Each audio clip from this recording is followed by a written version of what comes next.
اللہ سے ڈرو تاکہ اللہ رب العالمین تمہارے اوپر رحم کرے۔ یہاں صلح کرانے کے بعد اللہ رب العالمین نے لفظ تقویٰ کا اختیار کیا۔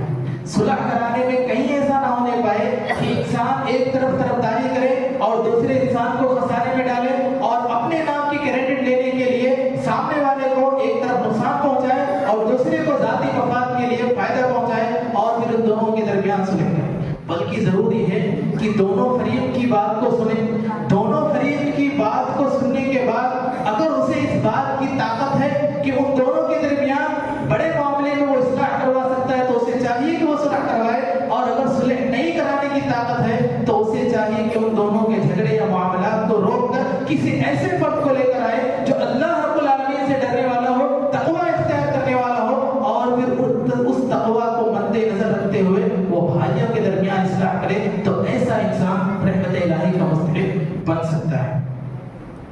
اسی طرح ہماری زندگی میں مصیبت، پریشانی، مشکلات کا آنا ایک لازمی چیز ہے، کیونکہ اگر انسان کے اوپر مصیبت اور پریشانی نہیں آئے گی تو انسان باغی ہو جائے گا، وہ ظالم ہو جائے گا، وہ اللہ